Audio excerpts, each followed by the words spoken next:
running at 40%, most of us. Because we're half in and half out. And it's not surprising, because life is difficult. It's like, well, what if you were 90% in? Or 95% in? Or all in? Because you're all in anyways, right? It's a life and death game. No one gets out of this. Everyone dies. You might as well commit yourself. Well, people don't do that. They don't sit down and think, all right, let's figure it out. You've got a life. It's hard, obviously. It's like 3 years from now, you can have what you need. You got to be careful about it. You can't have everything. You can have what would be good for you, but you have to figure out what it is, and then you have to aim at it. Well, my experience with people has been if they figure out what it is that would be good for them, and then they aim at it, then they get it. And it's strange because it's a strange thing. It's not quite that simple because, you may formulate an idea about what would be good for you, and then you take 10 steps towards that, and you find out that your formulation was a bit off, and so you have to reformulate your goal.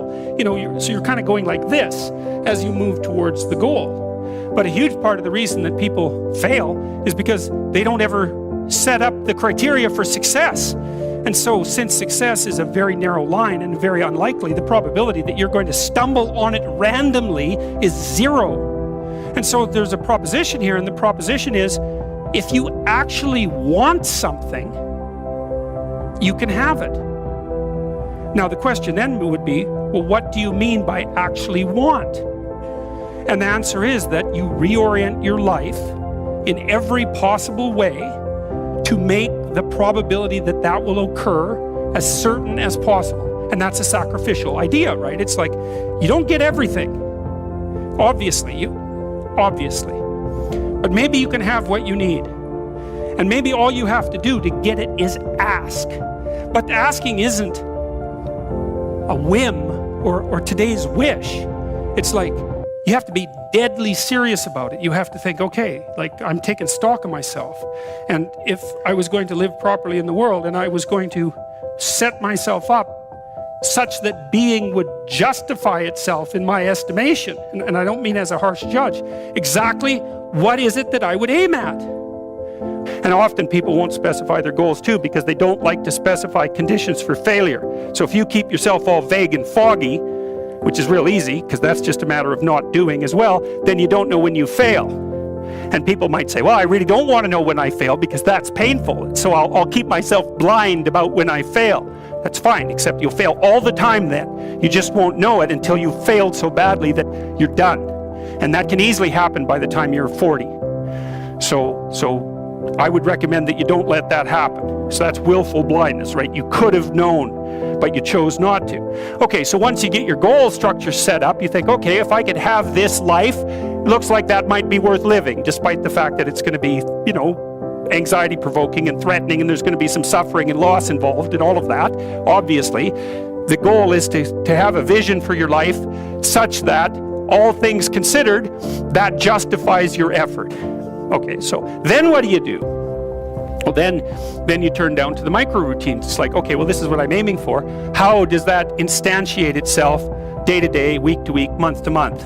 And that's where something like a schedule can be unbelievably useful. Google Calendar. It's like, make a damn schedule and stick to it. Okay, so what's the rule with the schedule? It's not a bloody prison.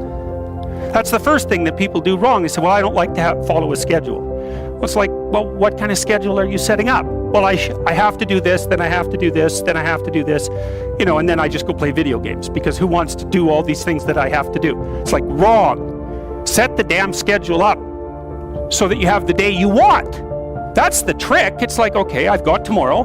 If I was going to set it up so it was the best possible day I could have, practically speaking, what would it look like? Well, then you schedule that. And obviously there's a bit of responsibility that's going to go along with that, because if you have any sense, one of the things that you're going to insist upon is that at the end of the day, you're not in worse shape than you were than at the beginning of the day, right? Because that's a stupid day. If you have a bunch of those in a row, you just dig yourself a hole and then you bury yourself in it. It's like, sorry, that's just not a good strategy. It's a bad strategy. So maybe 20% of your day has to be responsibility and obligation, or maybe it's more than that, depending on how far behind you are. But even that, you can ask yourself, okay, well, I've got these responsibilities. I have to schedule the damn things in. What's the right ratio of responsibility to reward? And you can ask yourself that, just like you'd negotiate with someone who is working for you. It's like, okay, you got to work tomorrow.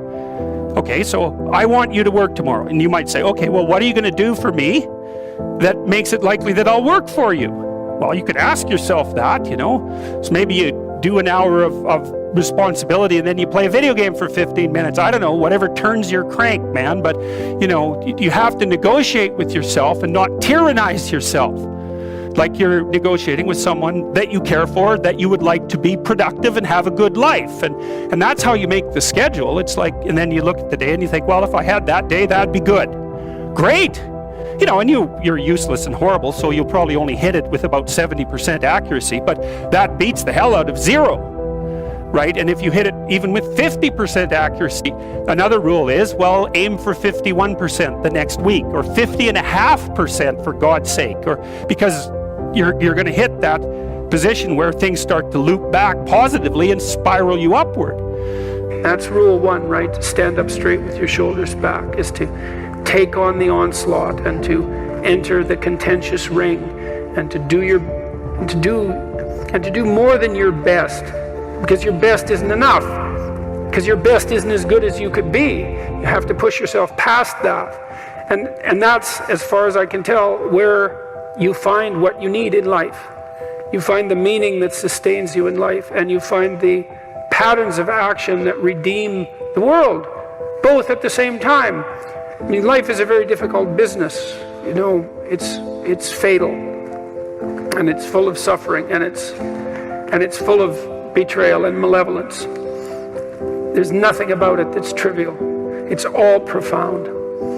And in order to find your way through all of that capacity for hellish experience, let's say, you need to develop a relationship with something that's profound.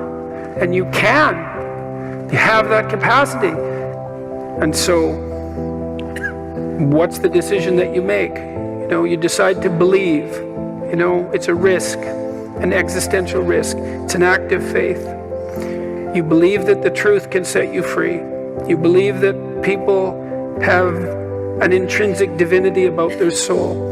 You decide that you're going to live in that manner, and that you're going to let everything about yourself that isn't worthy of that goal die. And that might be almost everything that you are. And that's a terrible thing to contemplate. The only thing that's worse, I would say, is the alternative. Because the alternative is the sorts of hells that we manage to produce around us, and that we produced with particular expertise during the totalitarian regimes of the 20th century. And it would be a good thing if we decided collectively and individually not to go back there again.